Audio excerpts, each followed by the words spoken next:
संग्राम में, मानसिक संघर्ष में या भौतिक संघर्ष में, वाद विवाद में आप कभी हारेंगे नहीं। अपने हाथ में हमेशा ब्रह्मास्त्र रखिए, ब्रह्मास्त्र। बड़े का आश्रय लेकर फिर छोटे के चक्कर में नहीं पड़ना।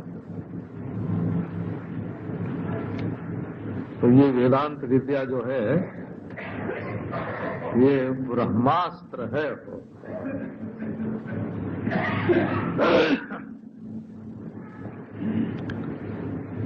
तो खंडन खंड खाद्य में ही एक श्लोक है, उसका अर्थ क्या है?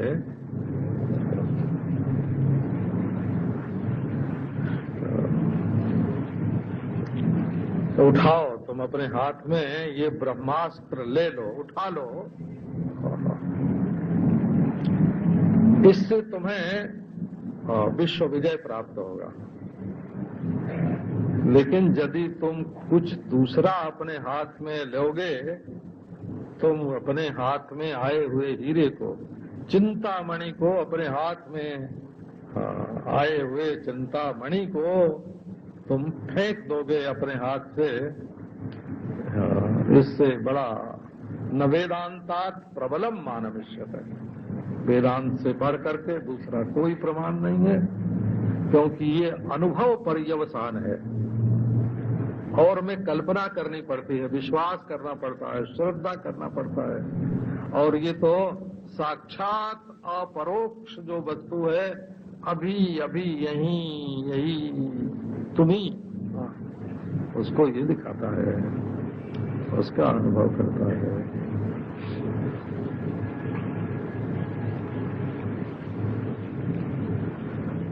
तो अब देखो पूर्णता, देखो पूर्णता। एक बात आपको सुनाई कि पूर्णता अपने से अन्य में नहीं हो सकती। पूर्णता जब होगी तब अपने आप में ही होगी, क्योंकि अपने से अन्य यदि प्रत्यक्ष है तो जड़ है।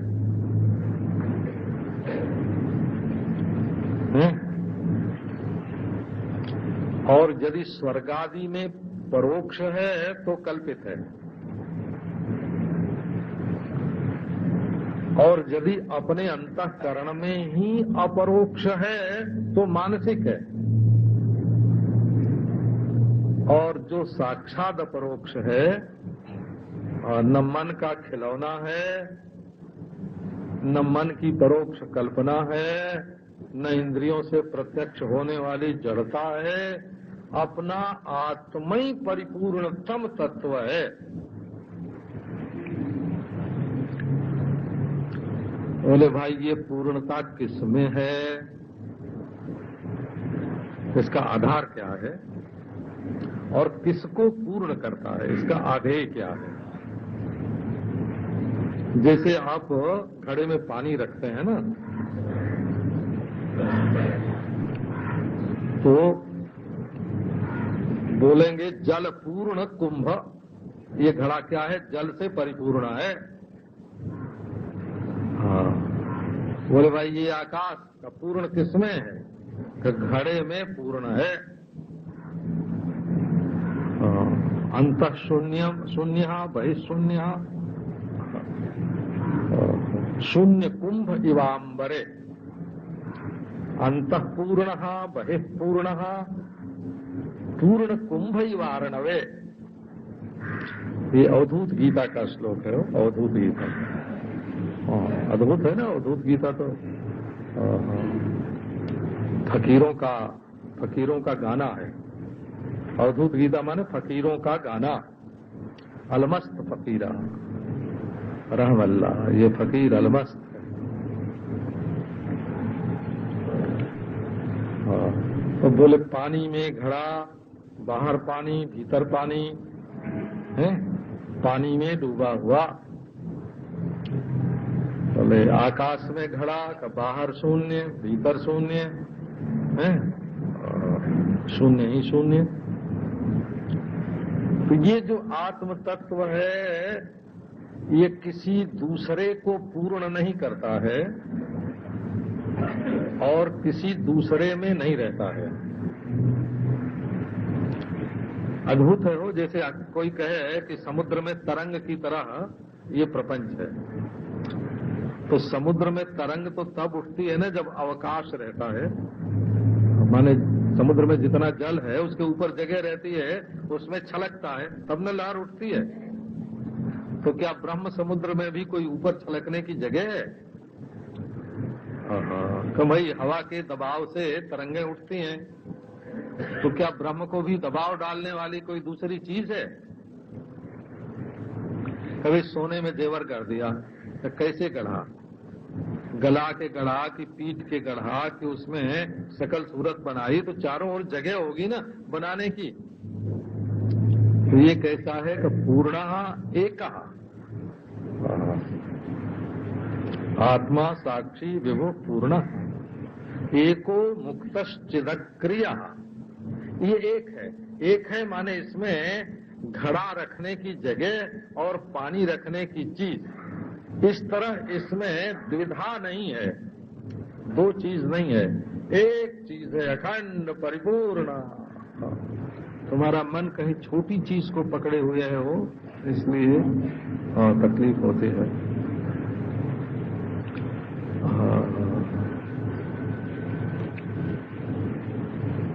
हम सृष्टि को अपने अनुकूल बनाना चाहते हैं कि अध्यस्त अधिष्ठान रूप हो जाए, प्रकाश से प्रकाशक रूप हो जाए, ऐसा कभी होगा?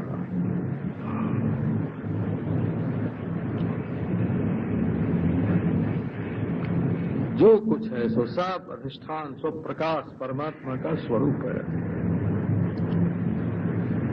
हाँ, तो अब आओ जरा हम अपने बंधन को देखें। एक पुरानी बात है, श्री भोले बाबा जी महाराज एक महात्मा रहते थे गंगा किनारे, अनूप शहर में ज्यादा रहते थे, वैसे तो दिल्ली में ऋषिकेश में सब जगह जाते आते रहते। आगरा में भी उनका वो आलू वाले बाबा का स्थान है ना, वहां रहे, बहुत काम किया है उन्होंने। ब्रह्मसूत्र भाष्य का रत्न प्रभा सहित पहला हिंदी अनुवाद उन्होंने ही किया था। तो उनकी हो गई मृत्यु, शरीर उनका गया।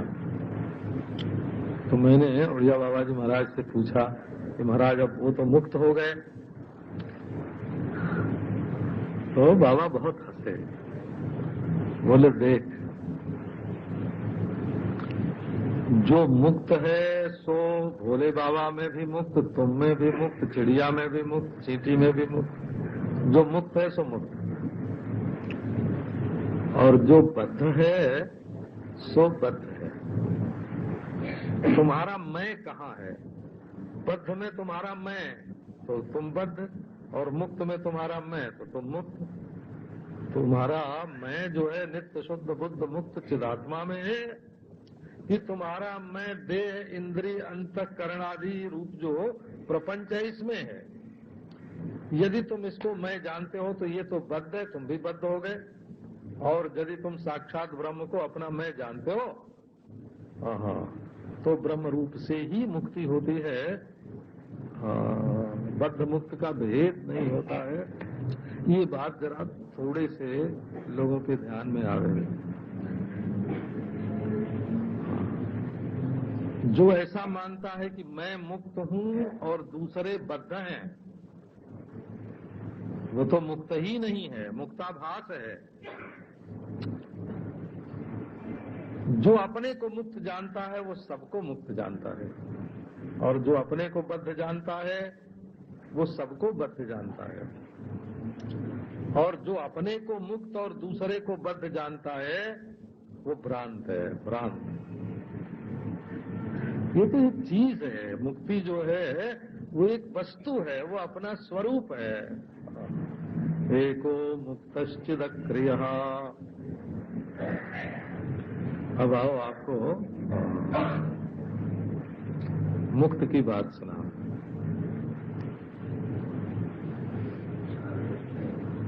जैसे कोई जेल खाने में बंद था और छूटा, तो क्या बोलेंगे उसको कि मुक्त हो गया?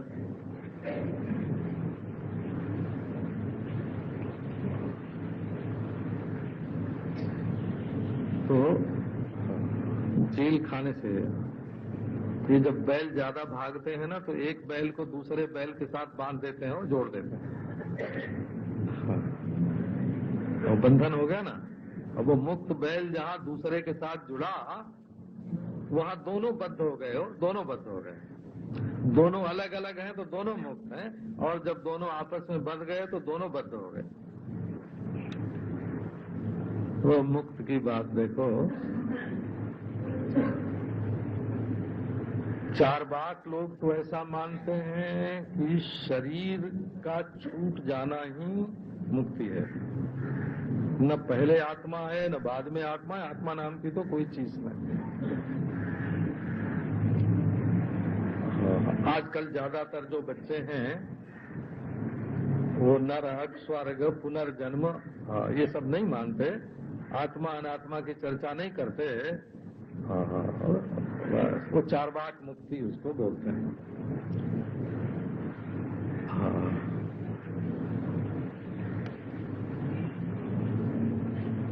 बौद्ध लोग मानते हैं कि असल में आत्मा नाम की कोई चीज नहीं है, लेकिन वासनाएं जो हैं वो विज्ञान में अनुगत हो गई हैं। तो विज्ञान तो होता है क्षणिक, परंतु वासनाएं एक विज्ञान से दूसरे विज्ञान में, दूसरे विज्ञान से तीसरे विज्ञान में जाती रहती हैं। इसलिए वासना संतान परंपरा से जो मुक्ति है, जब बुद्धत्व की प्राप्ति होगी, कब? सैकड़ों जन्म लगेंगे, और उसमें जब वासना का उच्छेद होगा तब आत्मा का भी उच्छेद हो जाएगा, और आत्मा का उच्छेद होना ही निर्वाण है। दिया बुझ गया बस, तो उसमें निर्वाण,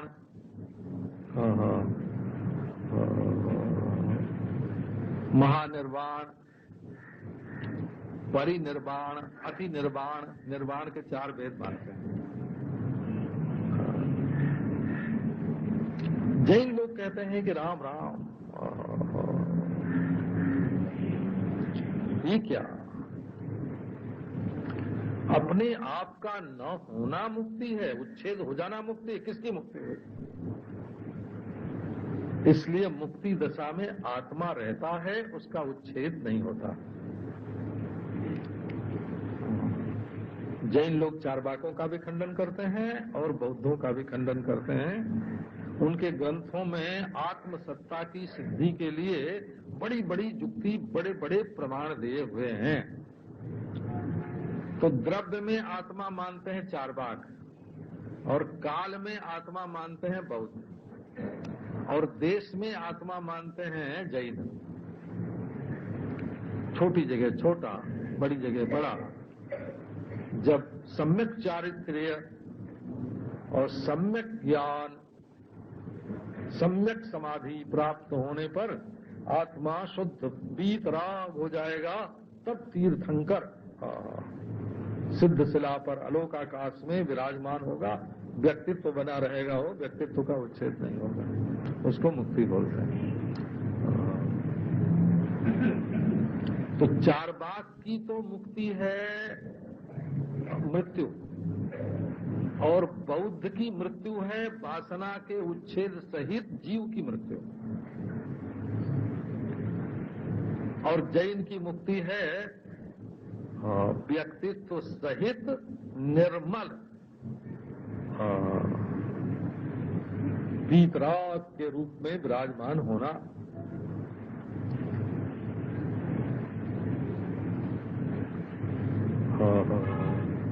देखो आप कौन सी मुक्ति चाहते हैं? अब न्याय दर्शन की मुक्ति लो, न्याय वैशेषिक के। वो कहते हैं कि आपके जीवन में दुख है, उससे छूटना चाहते हैं ना, दुख से मुक्ति चाहते हैं आपकी नहीं। दुनिया में ऐसा कौन प्राणी है जो दुख से मुक्त होना नहीं चाहता? तो मुक्ति सब चाहते हैं, अच्छा, तो ये दुख क्यों है? तो भाई जन्म होगा, शरीरधारी होंगे तो दुख तो होगा ही होगा। तो ये जन्म क्यों होता है? बोले ये जो हम पाप पुण्य कर्म करते हैं, प्रवृत्ति होती है और इससे जन्म होता है। अच्छा, तो ये पाप पुण्य ही हम क्यों करते हैं?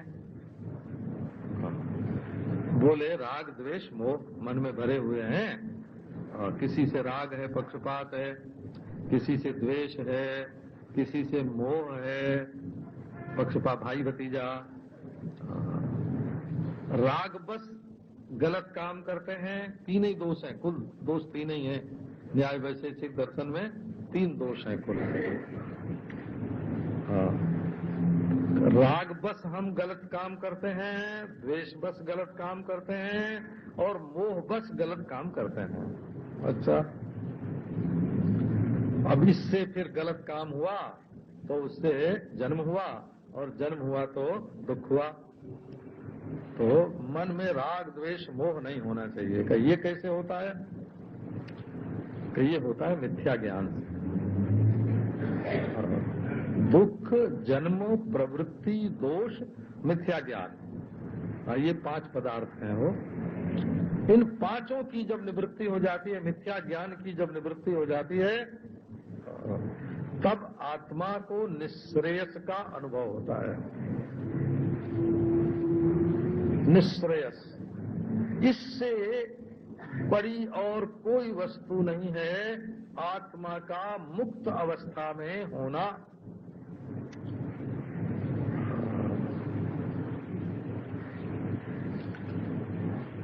सांख्य योग मानते हैं कि ये प्रकृति और प्राकृत तो होता जाता ही रहता है। ये तो प्रकृति का स्वभाव है, कभी सिकुड़ जाती है तो प्रलय हो जाता है, और कभी फैल जाती है तो सृष्टि हो जाती है। ये सिकुड़ना और फैलना ये तो प्रकृति का स्वभाव है। जैसे कभी सुषुप्ति है, कभी जागृत है। लेकिन जो दृष्टा आत्मा है, वो जब दृश्य के साथ अपने आप को जोड़ लेता है, तो इसका कारण क्या है? विवेक। तुमने विवेक नहीं किया। विवेक करो, अविवेक की निवृत्ति हो जाएगी। तो ये दृग दृश्य के संयोग से जो अस्मिता का उदय हुआ है, इसका कारण है विवेक न होना। जब विवेक होने से, विवेक ख्याति होने से दृष्टा असंप्रज्ञात समाधि में कैवल्य का अनुभव करेगा, वो कैवल्य मुक्ति है। अब आओ आपको एक दूसरी मुक्ति सुना। बहुत लोग मानते हैं कि मुक्ति 4 तरह की होती है। तो सबने तो नहीं माना है, माने श्री रामानुजाचार्य या मध्वाचार्य, जो वैष्णवाचार्यों में प्रमुख हैं, वे तो ऐसी मुक्ति नहीं मानते हैं। एक ही तरह की मुक्ति मानते हैं साहिब। उनके आकर ग्रंथों में एक मुक्ति है, परमेश्वर के साथ मिल जाना। लेकिन जो उर्ले हैं, तो वो कहते हैं कि जिस लोक में भगवान रहते हैं, उस लोक में जाकर नागरिक हो जाना। जैसे अफ्रीका से कोई लंदन जाए और वहां का सिटीजन हो जाए, नागरिक होना हो। तो यहां से कोई भगवान के धाम में जाए और वहां का नागरिक बन जाए, तो उसको सालोक्य मुक्ति बोलते हैं। सालोक्य। फिर बोले किसी किसी को बादशाह लोग जो हैं वो अपनी पोशाक पहनने की अनुमति दे देते हैं, दरबारी पोशाक मिल गई, तो उसको सारूप्य मुक्ति बोलते हैं। भगवान अपनी बनमाला और अपना पीताम्बर, अपने जैसा हो मुकुट, बनमाला, पीताम्बर दे देते हैं शंख चक्र गदा पद्म भी दे देते हैं। हाँ, परंतु वो यहाँ जो है ना, वो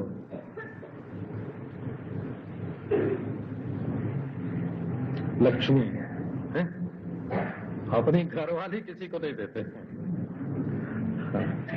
और जो भृगुपाद चिन्ह है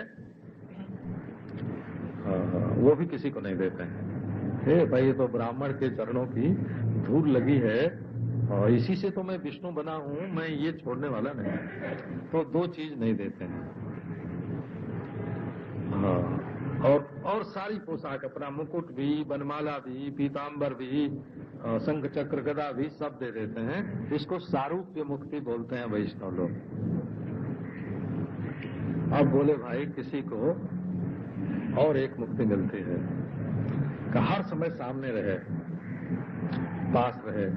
कोई बनमाला होके, बनमाला के फूल में एक फूल बन के गले में पड़ गया, है ना, कोई भंवरा बन के उनके मुंह के आसपास, और जब पानी पिलाने की सेवा आई तो झट और सखी बन के, सेविका बन के एक गिलास पानी लेके भगवान के सामने आ गए। उनको पांव दबाने को मिलता है, पानी पिलाने को मिलता है। इसको सामीप्य मुक्ति बोलते हैं। वो सामीप्य, तो सालोक्य, सारूप्य, सामीप्य, इन तीन मुक्तियों को तो हमारे श्री रामानुजाचार्य आदि भी मुक्ति नहीं बोलते हैं। परंतु सायुज्य, सायुज्य माने भगवान में मिल जाना, भगवान से एक हो जाना। इसको निम्बार्क, रामानुज, मध्व,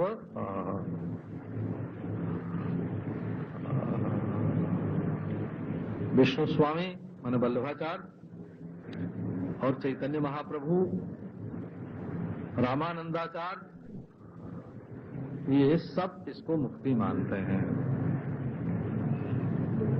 ये सायुज्य मुक्ति है। भागवत में इन मुक्तियों का उल्लेख है, बोला। एक तरह की और मुक्ति बताई है भागवत में, उसको सारष्टी मुक्ति बोलते हैं। सारष्टी माने जैसे अधिकारी पुरुष बना देना, राज्यपाल बना दिया, और राष्ट्रपति होता है एक और प्रांत प्रांत के राज्यपाल होते हैं। तो भगवान किसी ब्रह्मांड में किसी जीव को ब्रह्मा बना देते हैं, अधिकार दे देते हैं, किसी जीव को रुद्र बना देते हैं। तो वो सारष्टी मुक्ति उसको बोलते हैं, अधिकार प्रदान। अब देखो, शैव जो कश्मीरी शैव हैं, हम उन्हीं को शैव बोलते हैं, क्योंकि और शैव जो हैं वो तो वैष्णवों के समान ही हैं। जैसे ये शिव को, विष्णु को परम तत्व मानते हैं, वैसे वो शिव को परम तत्व मानते हैं, वैसे ही भक्ति भाव मानते हैं, वैसे ही समर्पण मानते हैं, वैसी उपासना मानते हैं। अगर आपको मालूम न हो तो एक बात हम मालूम कराते हैं कि ब्रह्मसूत्र पर एक भाष्य है श्री भाष्य श्री रामानुजाचार्य का, और एक भाष्य है श्रीकंठ भाष्य श्री कंठाचार्य का। दोनों के अनुयायी हैं, वो शैव है, ये वैष्णव है। लेकिन दोनों में लड़ाई क्या है कि वैष्णव लोग कहते हैं कि श्री भाष्य रामानुज भाष्य पहले का है, शैवों ने इसको चुरा लिया है। और शैव मानते हैं कि श्रीकंठ भाष्य पहले का है, वैष्णव ने इसको चुरा लिया है। अब वो कौन पहले कौन पीछे, ये निर्णय तो ऐतिहासिक लोग करेंगे, लेकिन हम एक बात तो कह सकते हैं ना कि दोनों में बात एक ही है? यदि दोनों में बात एक नहीं होती, माल एक न होता, तो वो उनको चोरी कैसे लगाते? माल बिल्कुल एक है। तो ये शिव नाम में और विष्णु नाम में फर्क होता है, उनके तत्व में फर्क नहीं होता है। तो जो कश्मीरी शैव हैं वो कहते हैं कि मुक्ति और बंधन ये दोनों अपने आत्मा के उल्लास हैं, विद्या भी अविद्या भी। ये हमारी मौज है कि हम अपने को अज्ञानी मान करके छोटा सा मानते हैं, ये हमारी मौज है। ये हमारी मौज है कि हम अपने को अज्ञानी और बद्ध नहीं मानते, अपने को मुक्त और तत्वज्ञ मानते हैं। ये सर्वज्ञता और अल्पज्ञता, ये दोनों हमारे आत्मा का उल्लास है, तरंग है, मौज है। वो खुदा की मौज है। तो खुदा की मौज नहीं है, मेरी मौज है, खुद की मौज है कि हम अपने को बद्ध मान करके दुखी होते हैं, अपने को मुक्त मान करके सुखी होते हैं। अपने स्वरूप में न बंधन है न मुक्ति है। ये दोनों हमारी मौज है कि हम अपने आप को कैसा माने।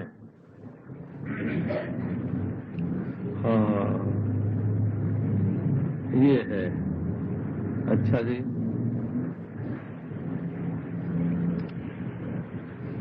पूर्व मीमांसकों का कहना है कि बंधन जो है वो तो कर्मजन्य है, पर कर्म में बंधन आया कहां से? कि ये जो हम काम्य कर्म करते हैं, सकाम कर्म, अमुक चीज हमको मिले इसके लिए कर्म करते हैं, तो हम उस चीज के साथ बन जाते हैं। यदि हम निष्काम कर्म करें तो निष्काम कर्म कौन सा होगा? बोले नित्य कर्म है, संध्या वंदन, कामना न हो कोई, संध्या वंदन हो, गायत्री का जप हो, अग्निहोत्र होए। तो फिर एक प्रश्न ब्रह्मसूत्र में ये भी उठाया है कि पत्नी मर जाएगी तब अग्निहोत्र कहां से होगा? पत्नी मरने पर अग्निहोत्र नहीं हो सकता। तो बोले ठीक है, अग्निहोत्र नहीं होगा, जप तो होगा ना। तो नित्य कर्म होवे, तो इससे जो कर्म पहले के किए हुए हैं उनका तो भोग से नाश हो जाएगा, और निष्काम नित्य कर्म करने से, निष्काम कर्म करने से आगे के लिए वासना की, संस्कार की उत्पत्ति नहीं होगी। और जो नित्य कर्म है वो प्रत्यवाय को निवृत्त कर होने से आगे के लिए वासना उत्पन्न नहीं होना। फिर आत्मा बोले मुक्त ही मुक्त है। प्रपंच संबंध विलयो मोक्षा, फिर प्रपंच से आपका कोई संबंध नहीं रहेगा। ये संबंध ही, असल में संबंध ही बंधन है। तो वासना छोड़ के आगे का बंधन काटो। वासना छोड़ के और भोग से पिछले बंधन को क्षीण कर दो, और जो अब गलती होती हो उसको नित्य कर्म से प्रत्यवाय की उत्पत्ति रोक दो। प्रत्यवाय की उत्पत्ति रोक दो, आगे के लिए कर्म मत बनाओ, और जो पहले के किए हैं उनको भोग से चपित कर दो, मुक्ति हो गई।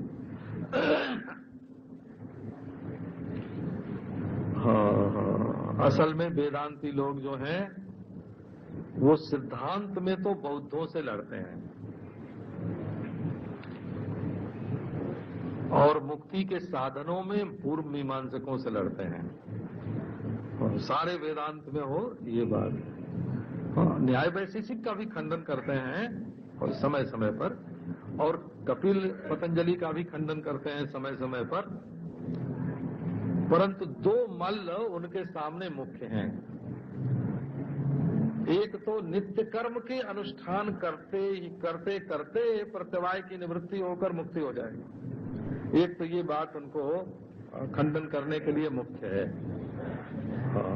और दूसरे आत्मा का जो अस्तित्व है, आत्मा का समुच्छेद, उसको काटते हैं। प्रकृति से सृष्टि हुई सांख्य योग का खंडन करते हैं, समाधि लगाने से मुक्ति होती है।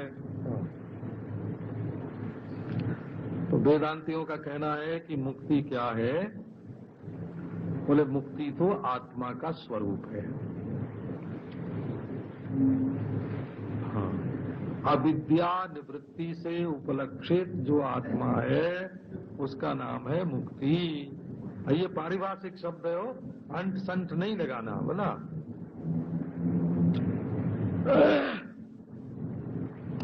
जब तक अविद्या है तब तक अपने ही आत्मा का नाम रख लेते हैं बद्ध, और जब अविद्या की निवृत्ति हो जाती है तो उस निवृत्ति का जो अधिष्ठान है उसका नाम है मुक्त। लो, माने बेवकूफी का नाम है बंधन और समझदारी का नाम है मुक्ति। किसकी समझदारी का? अपने आप की। का आखिर भाई अपने आप को तो हम समझते ही हैं कि हम मोहन हैं, हम सोहन हैं, हम पिंगू हैं, हम टिंगू हैं, अपने आप को तो समझते ही हैं। बोले ऐसा समझना नहीं, खास तरह का समझना। का वो क्या समझना? का अपने को देश काल वस्तु से अपरिच्छिन्न, सजातीय विजातीय स्वगत भेद से रहित है, परिच्छेद सामान्य के अत्यंताभाव से उपलक्षित ब्रह्म के रूप में अपने को जानना, ये अविद्या की निवृत्ति से उपलक्षित, विद्या की उपस्थिति नहीं, विद्या की उपस्थिति नहीं हो तो उपस्थित तो कभी नहीं रहती है। अविद्या की निवृत्ति से उपलक्षित जो आत्मा का स्वरूप है उसका नाम है मुक्ति।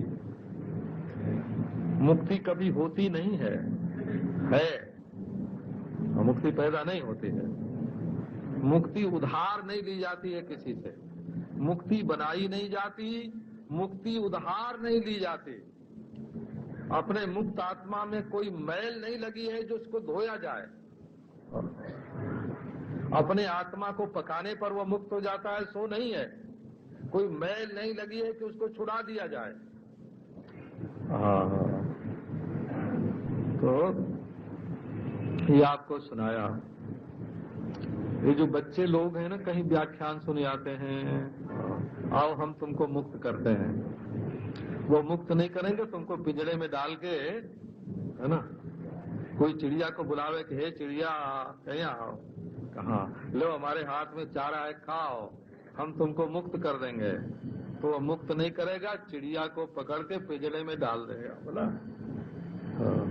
ये मुक्ति किसी की दी हुई नहीं होती है, हो किसी की दी हुई नहीं होती है, पैदा की हुई नहीं होती है, किसी को पका के नहीं होती है, विकार्य, कोई संस्कार करने से नहीं होती है। मुक्ति न उत्पाद्य है, न आप्य है, न संस्कार्य है, न विकार्य है, और ये मुक्ति कभी टूटती है का नहीं। ये ईसावास्य उपनिषद के भाष्य के प्रारंभ में ही ये बात कही हुई है, लेकिन समझ में तो बहुत देर से आता है। जैसे घड़ा बनाते हैं वैसे मुक्ति को बनावेंगे क्या? पैदा करने की चीज मुक्ति नहीं है, वो तो अपना स्वरूप है। अच्छा तो अपने घर में न हो तो दूसरे के घर से मांग के लाते हैं। हमारा बाजरे की रोटी खाने का मन होता है तो श्याम जी भाई के घर से मंगा लेते हैं, नहीं है हमारे घर में, मंगा लिया।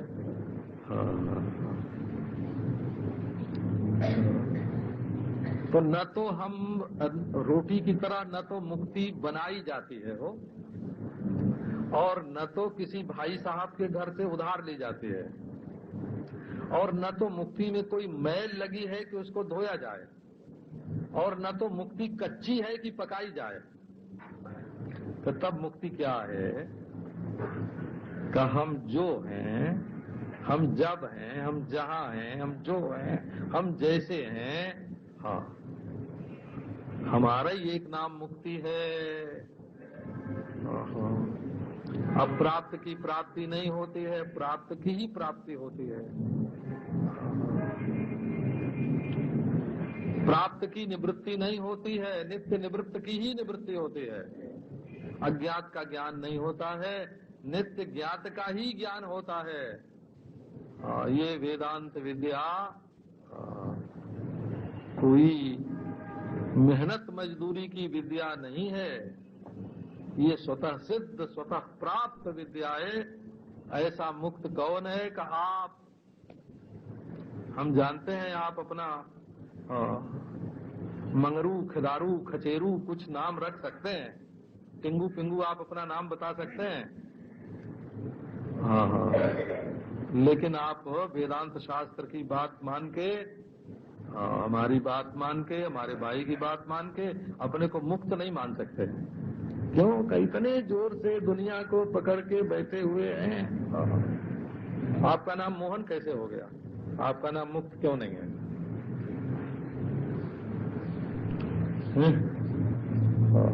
आप जाने आने वाले जीव कब देख के आए? कहाँ देख करके आए कि आप जाने आने वाले जीव हैं? आपने किसी के कहने से मान लिया, पर आप शास्त्र नहीं मानते, आप संत नहीं मानते, आप स्वयं विवेक नहीं करते, कुछ न कुछ उल जलूल मानते हैं। मुक्तश्चिदक्रियः, आप नित्य शुद्ध बुद्ध मुक्त स्वरूप है। ये वेदांत, वेदांत बनने को नहीं बताता है, हो आप जैसे हैं वैसा बताता है। खूब आनंद मंगल करो, आनंद ही आनंद है चारों तरफ। हाँ, आज सायंकाल बच्चों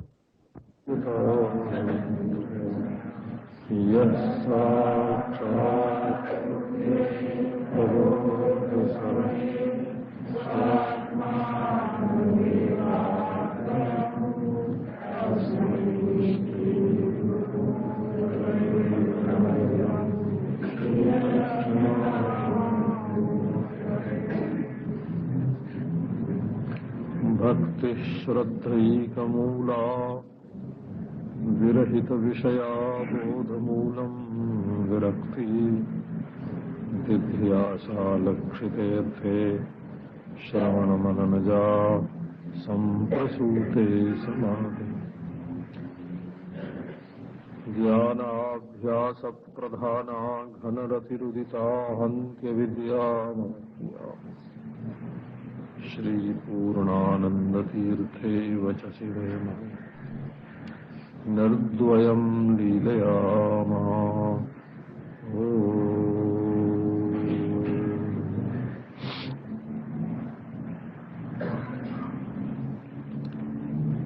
एको मुक्तश्चिदक्रियः,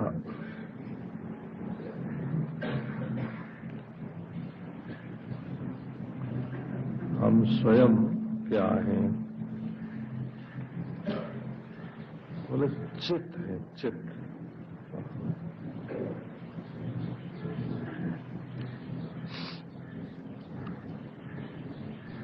ये व्याकरण के अनुसार चित्त शब्द दो धातुओं से बनता है।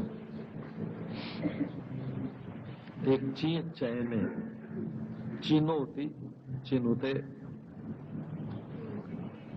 जो चुनता है, चयन करता है। ये घड़ा है, ये कपड़ा है, ये अच्छा है, ये बुरा है, फिर उनको चुन के अपने अंदर रख लेता है। फिर घड़ा दिखेगा तो उसको पहचानेगा, फिर कपड़ा देखेगा तो उसको पहचानेगा, और संस्कार जमा कर लेता है तो सपने में घड़ा देखेगा, जागृत में घड़े की याद आवेगी, बाहर घड़ा देखेगा तो पहचान लेगा, घड़ा न होने पर भी घड़े की याद कर सकेगा। इसको बोलते हैं चिनोती, चिनुते, चयन करता है।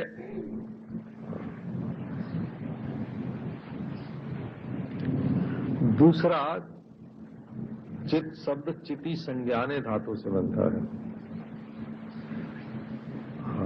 चेतति प्रकाशते, स्वयं प्रकाश मात्र है।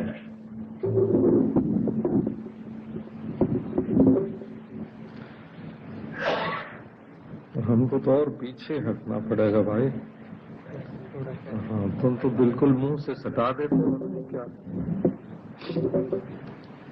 तुम्हारे लाउड स्पीकर में ताकत नहीं है, बिल्कुल शक्तिहीन लाउड स्पीकर।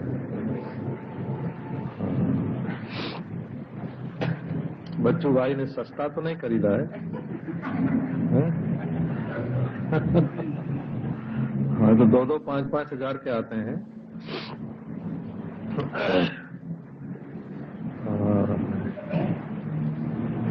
तो चिनुते इति चित्, चेतति इति चित्। चेतति स्वयं प्रकाशते।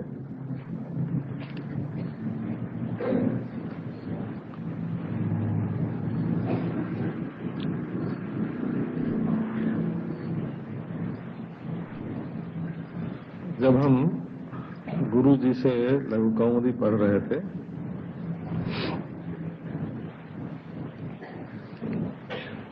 तो उन्होंने बताया कि ये सांस एक बार बाहर क्यों आती है और भीतर क्यों जाती है। एक बार निकलती है, फिर भीतर जाती है, निकलती है, फिर भीतर जाती है। तो उन्होंने हमको बताया कि शरीर के भीतर एक सरोवर है, तालाब हृदय में, और उसमें एक कमल खिलता है। उस कमल पर एक हंस खेलता है। तो जब उसका पांव पंखड़ी पर, कमल की पंखड़ी पर पड़ता है, तो पंखड़ी दबती है, तो उससे सांस निकल आती है बाहर। फिर जब उस पर से अपना पांव उठाता है, तो पंखड़ी उठती है, तो नीचे जगह हो जाती, फिर सांस भीतर चली जाती। तो वो हंस जो हृदय कमल पर डोलता रहता है, उसी से सांस बाहर आती है और भीतर जाती है। तो हमने लघु कौमुदी तो 10-11 बरस की उम्र में पढ़ी थी, और पहले बल्कि।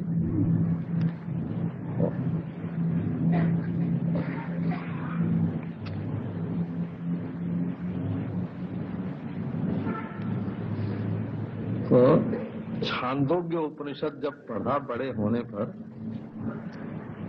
तो उसमें दहर विद्या का प्रसंग आया। दहर विद्या ही बोलते हैं उसको। जोगी अरविंद ने तो उसका बड़ा भारी विस्तार किया है। वो कहते हैं कि सद विद्या या भूम विद्या छांदोग्य उपनिषद का मुख्य प्रतिपाद्य नहीं है, दहर विद्या ही मुख्य प्रतिपाद्य है। दहरम पुंडरीकम बेस्मा, हृदय में एक अवकाश है, और तत्र ऐरम मदीयम सरहा, वहां एक सरस्वती का निवास स्थान सरोवर है। उसमें एक पुंडरीक है, कमल है, उस पर आत्मा का निवास है, चित वस्तु वहां, तो उसको बोलते हैं सरस्वती। सरस है ना, हृदय में सरोवर हुआ, सरस हुआ, वहां से वो बाग धारा, रस धारा प्रवाहित होके और कंठ, तालु आदि स्थानों से फिर प्रकट होती है। चित्त, हम शब्द के द्वारा अपने भाव को बाहर प्रकट करते हैं, और शब्द के द्वारा बाहर के भाव को भीतर ग्रहण करते हैं। जैसे श्वास प्रश्वास बाहर और भीतर है, इसी प्रकार चेतना का ग्रहण भी भीतर से बाहर और बाहर से भीतर होता है। ये सरस्वती, तो इसका मूल रूप जो है वो तो है मूलाधार में, शरीर के भीतर। वहां से स्वाधिष्ठान में, फिर मणिपूरक में, फिर अनाहत में, फिर विशुद्ध में आकर के ये वाणी के द्वारा